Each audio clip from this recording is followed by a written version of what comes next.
Bonjour, donc je vais vous faire une nouvelle vidéo concernant la stratégie sur scalping DAX 40. Avant toute chose, je tenais à vous rappeler que l'investissement sur le DAX 40 est l'activité qui soit la plus risquée en trading. Ça devrait s'adresser qu'aux traders les plus expérimentés, et puis tout ce qui va être vu pendant cette vidéo n'est en aucun cas une sollicitation ou une incitation à acheter ou vendre des produits financiers. Donc voilà, devant notre plateforme de trading. Donc là, on est sur l'onglet défaut, donc c'est pour ça qu'il n'y a rien. On va se focaliser sur l'observation générale des marchés financiers. Donc comme vous pouvez le voir, j'ai sous les yeux actuellement l'indice japonais. Donc c'est ce que je fais tous les matins, hein. Je regarde de manière globale les marchés mondiaux pour me donner un petit peu un ordre d'idée de ce qu'il se passe et de ce qu'il s'est passé sur ces indices. Voilà. Donc le Japon ayant un décalage horaire supérieur à nous, je regarde ça en premier pour voir un petit peu si la tendance est plutôt acheteuse ou vendeuse. Donc là on voit que aujourd'hui on a une tendance qui est plutôt baissière. Voilà, donc on voit cette belle montée pour essayer de rattraper un petit peu les, la baisse de ces dernières semaines. On voit que le marché asiatique se porte plutôt bien dans les conditions actuelles comparé aux indices européens. Ensuite, je passe sur le CAC 40, comme ceci. Donc on voit que le CAC 40 a plus de mal à rattraper un petit peu cette belle baisse du mois de janvier et février de cette année. Voilà, donc actuellement c'est plutôt voilà, une tendance baissière comme je vous le disais. On a un point haut qui est juste ici. On a un nouveau point haut qui est plus bas que le précédent. Un nouveau plus haut plus bas que le précédent, etc. etc. Voilà. Donc simplement, c'est pour me dire, d'accord, actuellement, c'est un marché voilà, qui est plutôt vendeur, sachant que moi je suis acheteur. J'attends tout simplement des points bas pour pouvoir mieux racheter. C'est toujours la même optique, hein. Acheter sur les points bas et vendre sur les points hauts, tout simplement. Ensuite, je regarde celui qui m'intéresse le plus, à savoir le DAX 40. Donc là, à l'heure où j'enregistre la vidéo, il est 13h25. On est le vendredi 10 juin 2022. Donc j'ai arrêté le trading depuis midi à peu près. Je ne vais pas trader du tout cet après-midi. Je vais attendre tout simplement lundi les premiers volumes pour voir un petit peu comment se comportent les marchés après le week-end. Donc que me dit le DAX? Un petit peu pareil que le CAC 40, hein. On voit que c'est grosso modo la même chose. On a ici une tendance relativement baissière aussi. On va aller chercher certainement des points bas pour pouvoir racheter ensuite. Voilà. Ensuite, ce que je fais, je regarde le Dow Jones. Le Dow Jones, pareil, c'est pas encore ouvert, mais il y a quand même des cotations sur les cotations européennes, hein. Bien évidemment, les marchés sont ouverts, mais ils ouvriront à 15h30, heure française. Je voulais aussi vous montrer ce qu'il s'est passé ces derniers jours. C'est quelque chose qui est assez intéressant concernant la psychologie des marchés. Donc je vais tracer ici un canal, comme ça. Voilà.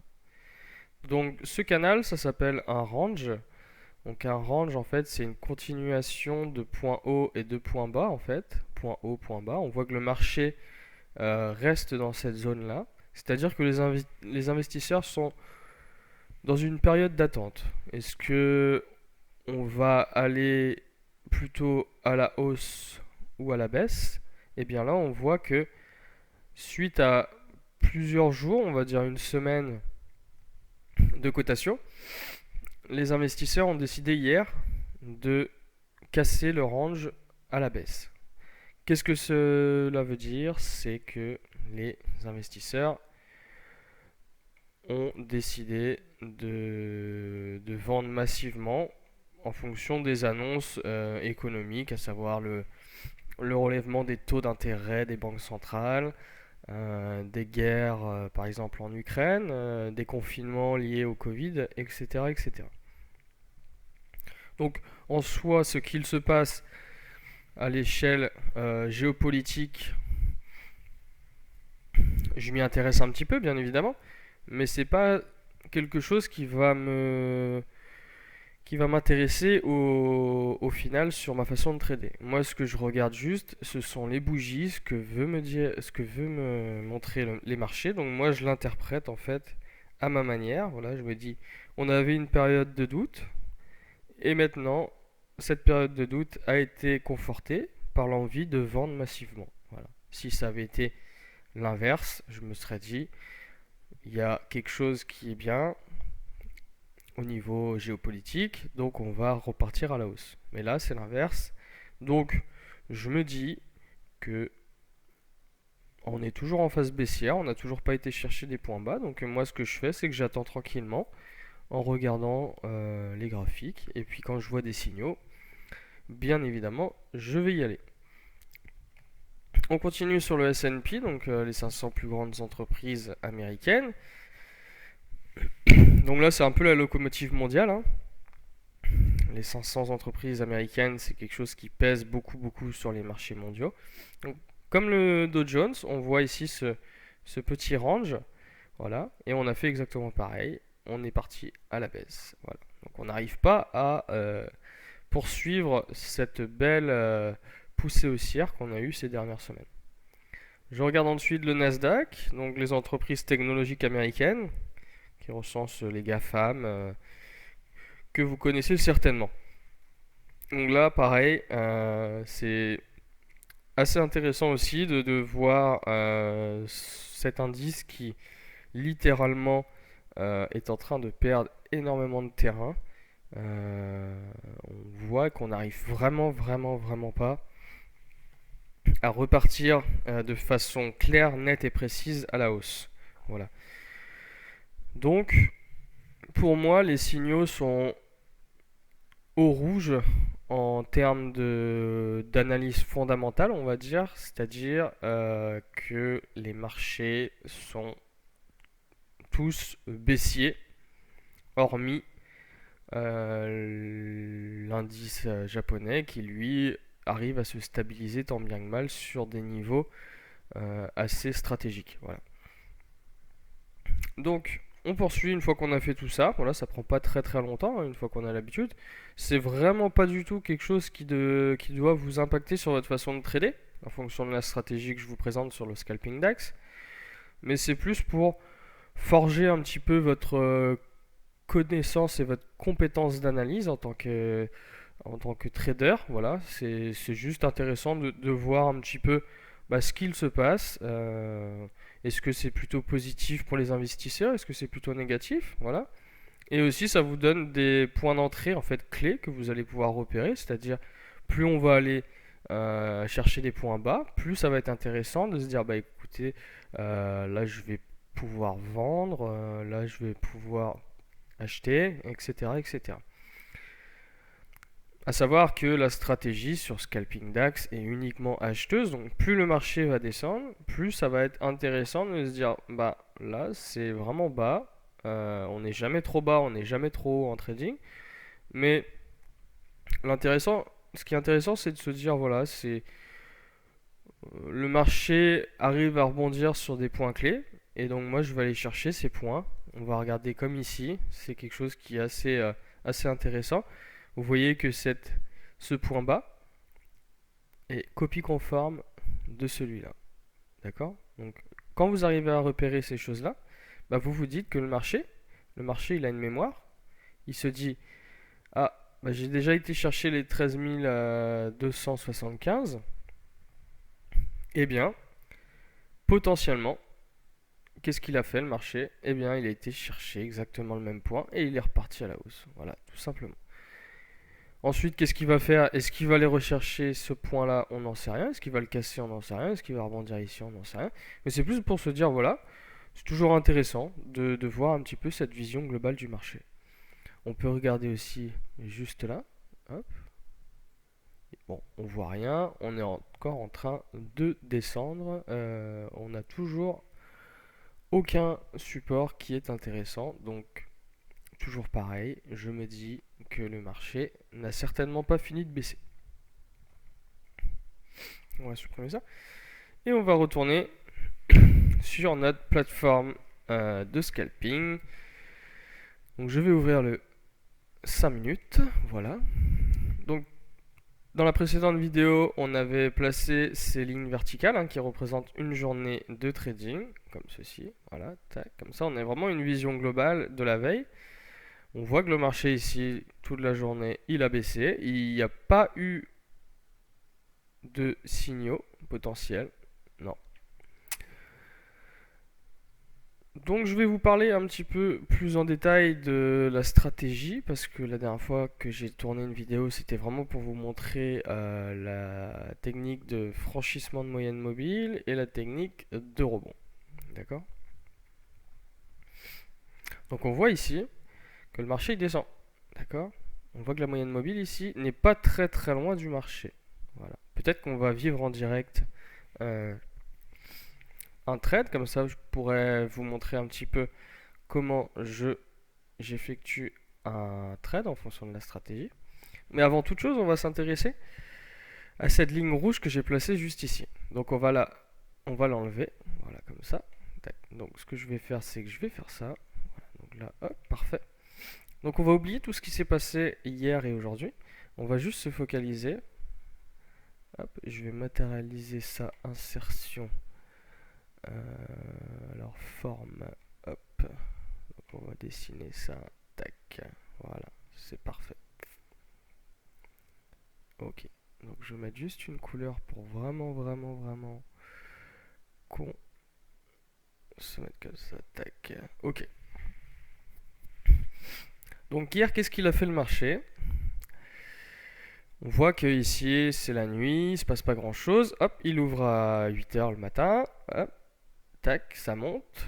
9h, ça descend. Ensuite ça remonte, ça descend. Ça monte, ça descend.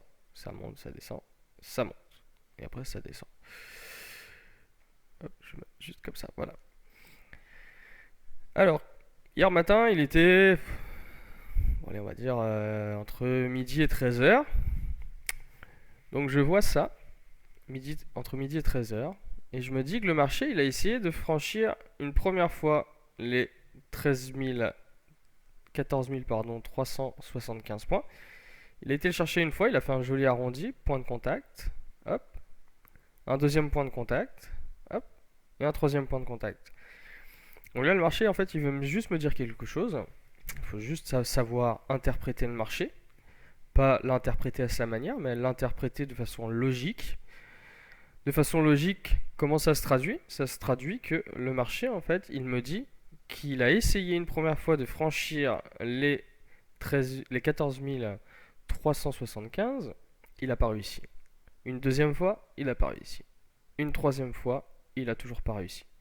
Et ensuite, on sait parce que voilà, il s'est passé quelque chose, mais à l'instant T, on ne savait pas. Qu'est-ce que je me dis à l'instant T? Je me dis, le marché, en fait, il est en train de me dire quelque chose, et il me dit que il a fait un point haut. Voilà. Il a fait quelque chose, un plafond de verre ou une résistance. D'accord? Ça veut dire que le marché, il n'arrive pas. Donc, ce que je fais, c'est que je place une ligne rouge sur les 13 000, les 14 000. Décidément, 13 000, ça. Non, on n'est pas sur les 13 000, on est sur les 14 000. Aujourd'hui, on est presque sur les 13 000. Donc 14 375. Donc je mets cette petite ligne là, voilà. Je la désélectionne. Comme c'est ça. Et donc, là, j'ai mon point haut de la journée. Voilà. Ça veut dire que je ne vais rien faire si j'ai un signal potentiel sur les 25 points en dessous. Parce que quoi? Parce que si j'ai un rebond en dessous, et que j'ai une bougie de confirmation, comme dans la précédente vidéo, eh bien, pour moi, je suis trop haut. C'est-à-dire que le marché, il a plus de probabilité d'aller chercher des points bas plutôt que d'essayer de refranchir cette ligne haute. D'accord? Donc pour moi, c'est quelque chose, une zone de non-intervention.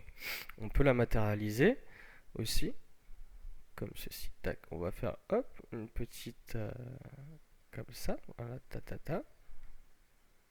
Voilà. Oui, c'est vrai que noir sur blanc, noir sur noir, ça fait blanc. Alors, donc on va mettre ça en rouge. Tac. Bon, c'est pas, c'est pas mieux. Je vais enlever ce gros truc noir. Voilà. Comme ça. Voilà. Et donc ça veut dire que cette zone entre les 14 000, ça y est, j'y arrive, c'est plus les 13 000, c'est les 14 375 et les 14 350, donc la ligne du dessous, hein, voilà, 25 points. 75 moins 25, ça fait bien 50. Donc dans cette zone-là, je ne vais rien faire. Si j'ai un signal de franchissement de moyenne mobile ou un signal de rebond, d'accord? Donc admettons, ici on était passé là comme ça, on avait rebondi, on a vu un joli arrondi avec la mèche, comme je vous en ai parlé dans la vidéo précédente, la bougie de confirmation qui vient ici, ta ta ta ta, et la bougie de confirmation qui clôture dans cette zone, pour aller chercher les 10 points, bah je me dis, on est trop haut, le marché m'a dit que il n'y arrivait pas. Peut-être qu'il y arrivera, mais pour moi, c'est une zone qui est trop risquée. Donc, statistiquement, ce n'est pas bon. On ne prend rien dans cette zone. Pareillement, si le marché avait fait ça et qu'il avait franchi la moyenne mobile, pareil, une belle bougie qui casse cette moyenne mobile avec la bougie de confirmation acheteuse dans cette zone-là, eh bien je me dis non, toujours pareil, on est trop haut. Voilà.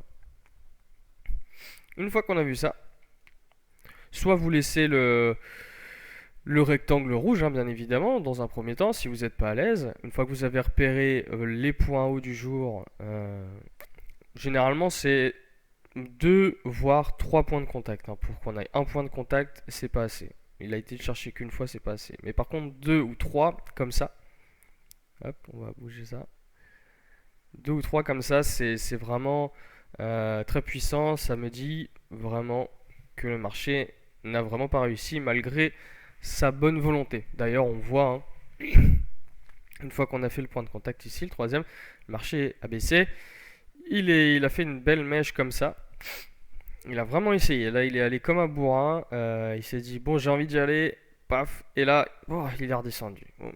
Ok. Les investisseurs, ils ont vraiment pas réussi, les acheteurs. Et ensuite, on a eu une jolie baisse d'environ 150 points. Voilà. Donc, vous laissez cette zone si vous voulez. Moi, je la supprime parce que ça me surcharge et c'est vrai que le rouge, il est un peu pétant. Donc, je préfère voilà, cette petite ligne, hein, quand on a l'habitude. Elle est visible pour moi. Donc, je laisse comme ça. Donc, ça, c'est un petit peu la zone d'exclusion. Hein. Elle peut bien évidemment bouger. Hein. C'est pas parce que vous l'avez mise là que après, vous n'allez pas la descendre ou la monter. Si le marché monte et qui fait par exemple ici son premier arrondi, tac, il redescend, deuxième arrondi, il descend, troisième arrondi, hop, il redescend, bah vous allez naturellement pas laisser ici, il est allé le chercher ici. Donc vous allez monter, bien évidemment. Si le marché en revanche, vous voyez qu'il descend, il descend, il descend comme ceci, eh bien ce qu'on fait, c'est que là par exemple vous avez un arrondi, un arrondi, un arrondi, bah moi j'y vais, hein, je descends, je vais pas le laisser là parce qu'on voit que le marché il continue de baisser et il vient chercher les nouveaux points hauts. Ici on voit sur la journée, le matin le marché il a ouvert, ici, donc on voit, hein, qu'il y a la baisse, voilà ici, donc on va remettre notre ligne là, tac. Je vais vous expliquer pourquoi je ne l'ai pas bougé. Donc le marché a baissé. Ensuite, ici, il y avait le franchissement de moyenne mobile. On peut regarder tout de suite si, après la bougie de confirmation, on a été chercher nos 10 points. On a été largement chercher nos 10 points. Donc là, on voit, hop, ici, paf, bougie de confirmation qui clôture. Et ben on prend 10 points. Voilà. Et on a été chercher nos 10 points en 5 minutes. Voilà. Pourquoi je n'ai pas mis parce que là, on voit qu'il y a quand même un bel arrondi, mais il y en a qu'un. S'il y avait eu un deuxième arrondi comme ça, tac, un deuxième arrondi ici, pourquoi pas un troisième, bah j'aurais mis bien évidemment mon point du jour ici. Mais il y en a qu'un, donc pour moi, il a été le chercher qu'une fois. Si dans la journée, il va aller le chercher une deuxième fois, par exemple ici, eh ben je vais tout naturellement le mettre. Mais pour le moment, je ne vois rien comme point haut de la journée, donc je le laisse sur ce qui est vraiment visible. Donc ça nous laisse quand même un beau terrain de jeu pour pouvoir acheter, hein. Comme je vous disais, on est vraiment sur des points bas, donc on peut acheter. S'il y a un franchissement de moyenne mobile ici, donc là on l'aura peut-être jamais, enfin dans l'après-midi en tout cas. Mais si on a un, un point d'entrée qui est validé, bah, je vais largement y aller parce que là, entre le point d'entrée potentiel et le plus haut, j'ai 316 points. J'ai largement mes 25 points pour pouvoir y aller. Voilà. Donc ça, c'est un petit peu pour le point haut du jour. Tout ce qui est signal d'achat ou de vente dans un couloir de 25 points par rapport au plus haut, on ne peut pas y aller. C'est une zone d'exclusion. S'il y a un point de contact ici et qu'on repart et que vous avez plus des 25 points, si ça clôture en dessous de cette zone-là, bah vous pouvez y aller, il n'y a aucun problème. C'est statistiquement, c'est juste qu'il faut faire attention à ça. C'est certainement des points de subtilité qui sont encore un petit peu flous pour une première vidéo, pour une première explication, hein, bien évidemment. Mais ce que je vous invite à faire, c'est vraiment de repérer, peut-être qu'ils seront pas toujours bons vos points hauts, mais l'important c'est de s'entraîner en démo, de voir un petit peu, de repérer ces points hauts, de rentrer à l'achat en fonction d'un signal de rebond ou de franchissement de moyenne mobile, et puis tout naturellement, bah, à force j'ai envie de dire, de prendre des stop loss, ben, vous allez voir, bien évidemment en démo, hein, c'est le but du démo, de prendre un stop loss parce que vous étiez trop haut, et ben vous allez vous dire, ah bah oui, je sais, en fait j'ai fait une erreur, je suis rentré vraiment dans ce couloir, je n'aurais pas dû, parce que j'ai mis mon point haut du jour trop haut, mais en fait le point du jour il fallait le mettre sur ces points là, d'accord? Voilà.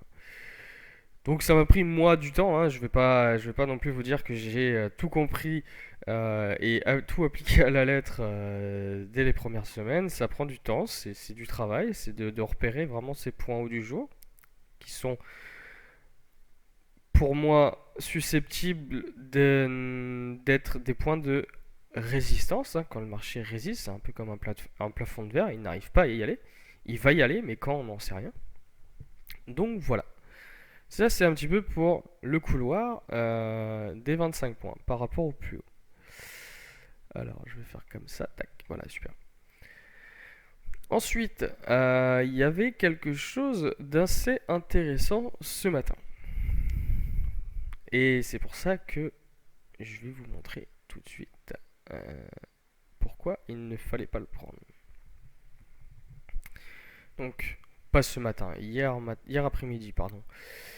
Le marché fait quoi? Donc j'ai repéré, ça y est, mes 3 points du jour. Le marché, il descend, il descend, il descend. Là, on a un rebond, une tentative de rebond, mais on voit que le corps, il a mordu. Il mord, il mord, il mord. Donc on voit que ce niveau, il est bien attaqué, le niveau des 14 200. Ensuite, on a cette remontée là, hop, et on a un arrondi. Vous voyez ce bel arrondi là? Hop, tac. Et là, on vient mécher sur ce niveau-là. Voilà. Et ensuite, notre bougie de confirmation. Voilà, comme ça. Parfait. Et là, je me dis, ah, c'est génial. En plus, le RSI, je vous rappelle, hein, prendre en compte le RSI en dessous des 50. Il était à peu près à 48, donc en dessous des 50. Ici, ah bah je me dis, je peux prendre mes 10 points parce qu'il y a un joli signal. En plus, on est super loin des plus hauts du jour, donc tout est bien. Eh bien non, on ne peut pas le prendre. Pourquoi? Parce que ici, on n'a rien sous les pieds. Voilà, comme ça. On n'a rien du tout. C'est vraiment le vide total. Donc, le marché me dit, je tente de rebondir, mais je n'ai rien en dessous les pieds. Donc, potentiellement, on peut continuer à aller à la baisse. Voilà. Et on va regarder tout de suite si on a eu nos 10 points. Si vous n'aviez pas fait l'erreur, on avait eu les 10 points. C'est magnifique. Comme quoi la stratégie, même si on n'a rien sous les pieds, fonctionne. Mais statistiquement, ça marche une fois, ça marche deux fois, ça marche trois fois, ça marche quatre fois. Mais la cinquième fois, ça va pas marcher. Et c'est un trade, voire un stop loss qui était évitable. Et donc, quand vous prenez des stop loss qui sont évitables, et ben comment dire, dégradez les statistiques de la stratégie. Et là, vous gagnez moins d'argent sur le long terme. Donc, prendre en considération qu'on a quelque chose sous les pieds. On va se dire que le marché, dans le meilleur des scénarios, bon, c'était pas la bonne chose à faire. Hop.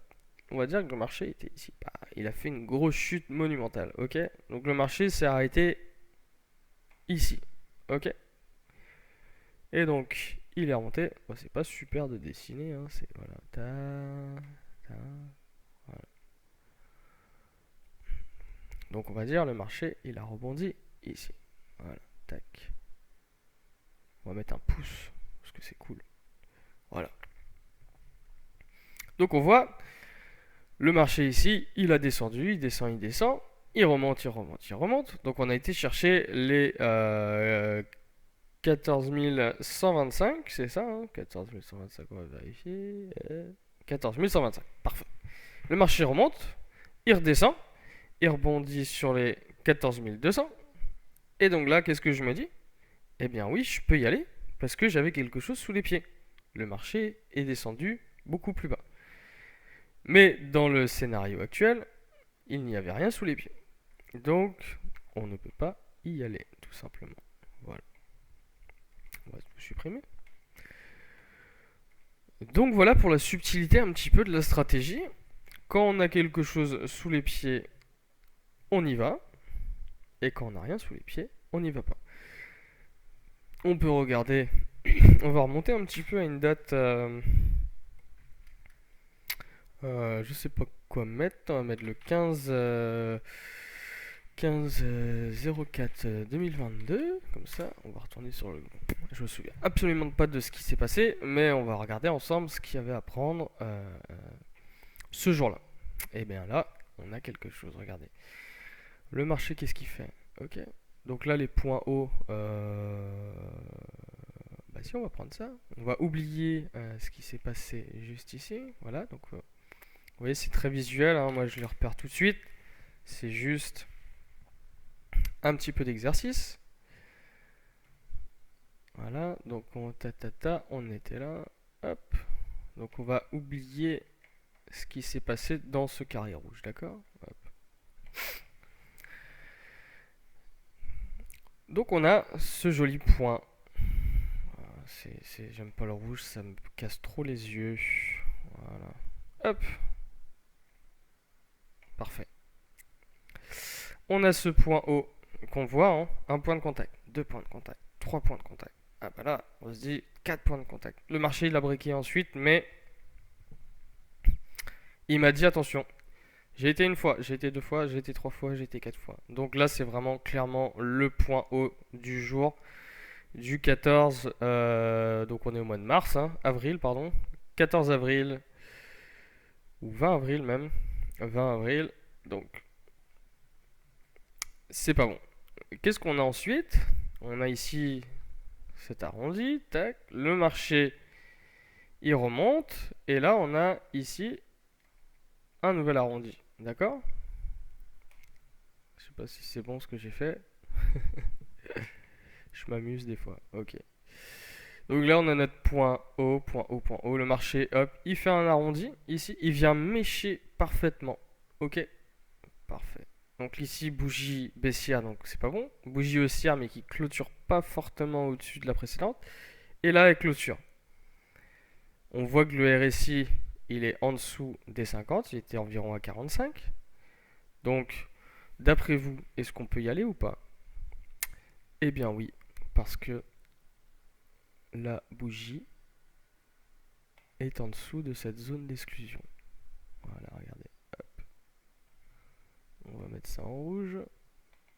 Bon, c'est pas le meilleur outil graphique hein, comme plateforme, mais on peut clairement, hop, tac, on va enlever ça. Donc on voit ici que dans cette zone d'exclusion, la bougie n'a pas clôturé dans la zone d'exclusion. Donc, moi ce que je fais, c'est que je me dis, c'est bon, j'ai 25 points de couloir par rapport au plus haut, donc je peux y aller. Et j'y suis allé. Et donc on a pris nos 10 points.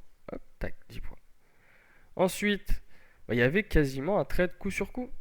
Mais on voit que là, on a la bougie de franchissement, d'accord? Et là, la bougie qui clôture intégralement au-dessus de la moyenne mobile. Mais je suis dans quoi? Je suis dans la zone d'exclusion. Donc, je n'y vais pas. Bon, le marché a décidé d'y aller. À chaque fois que je vous prends des exemples, la stratégie marche. C'est vraiment pas... c'est vraiment pas super. Blague à part, la stratégie marche super bien. Mais comme vous le savez, je suis super rigoureux sur mes points d'entrée. Comme je suis assez chargé, j'ai pas envie de prendre de risques. Donc je prends très peu de trades. Mais on voit que les trades marchent quand même. Mais moi j'aime bien cette zone d'exclusion. Je me dis voilà, c'est des points hauts. Je sais pas si le marché va aller au nord ou va aller au sud. Donc moi quand c'est ça, quand je doute, hein, comme je vous l'ai dit, quand je doute, je n'y vais pas. Voilà. Donc là, on est allé au TP sans problème, mais il y avait un risque d'aller au stop loss aussi. Voilà. Donc vous voyez, c'est quelque chose qui est très visuel. Il faut se bouffer du graphique. Mais une fois qu'on a compris un peu le système des points hauts, est-ce que j'en ai sous les pieds en fonction des rebonds, en fonction de la moyenne mobile, est-ce que mon RSI il est sous les 50, etc. etc. Eh bien, ça devient très agréable à trader. C'est vraiment au visuel, au coup d'œil. On n'a vraiment pas besoin de s'intéresser à savoir est-ce que j'ai tel indicateur qui est comme ça, est-ce qu'il va se croiser avec ça, est-ce que je suis en divergence, est-ce que je suis en convergence, machin. Enfin, moi, j'aime pas du tout cette façon de faire. Donc, je trouve ça tellement visuel en fait. C'est vraiment beau. Une fois qu'on maîtrise tout ça. Mais je vous cache pas que c'est du travail, hein. Moi, je suis juste là pour vous donner ma stratégie, mes analyses, mes points de compréhension, hein. Je suis pas le meilleur trader du monde, loin de là. Mais j'ai une stratégie qui marche, qui me permet d'être rentable sur le long terme. Ça fait 3 ans et demi maintenant que je trade avec cette stratégie sans autre artifice ou quoi que ce soit, hein. Vous allez voir, ou si vous n'avez pas vu la vidéo, de rentrer les alertes quand il ne faut pas trader, parce qu'il y a des annonces économiques, il faut se tenir éloigné des marchés financiers. Mais une fois qu'on n'a pas d'annonce économique, savoir que Madame Michu a décidé de faire ci, ça sur son plan d'épargne retraite, ça va pas faire bouger les marchés d'un iota, donc on n'en a rien à fiche. D'ailleurs, je suis pas sûr que Madame Michu s'intéresse à notre vie, donc la sienne nous importe peu non plus. Blague à part, voilà pour la stratégie. Avec ces points de subtilité, je pense que je referai une vidéo pour vous remontrer ces ces points de vigilance par rapport au plus haut, reconnaître les points hauts, savoir est-ce qu'on en a sous les pieds. Quand il n'y a rien ici sous les pieds, bah c'est pas bon. Euh, voilà, donc on voit ici hein, que s'il y a un franchissement de moyenne mobile, on peut y aller. Moi, comme je vous ai dit, j'ai arrêté le trading depuis midi parce qu'on est vendredi. Et le vendredi, tout est permis en trading. C'est risqué. C'est risqué de faire du trading le vendredi après-midi. Des fois je le fais, des fois je le fais pas. Là j'ai décidé de pas le faire parce que j'ai pas envie. J'ai envie de passer un week-end sans avoir de position ouverte. Donc voilà. Et donc c'est tout pour moi, hein. On a une vidéo vidéo qui fait une petite demi-heure encore, donc c'est parfait. Et puis si vous avez des questions sur cette vidéo, n'hésitez pas à me les envoyer, à m'envoyer des captures d'écran en fonction de ce que vous avez placé comme point haut, comme point d'entrée, ce que vous en aviez sous les pieds, est-ce que vous en aviez pas sous les pieds. Ce sera toujours intéressant d'analyser avec vous votre compréhension du marché. Donc, je vous souhaite une bonne continuation et à bientôt. Ciao ciao.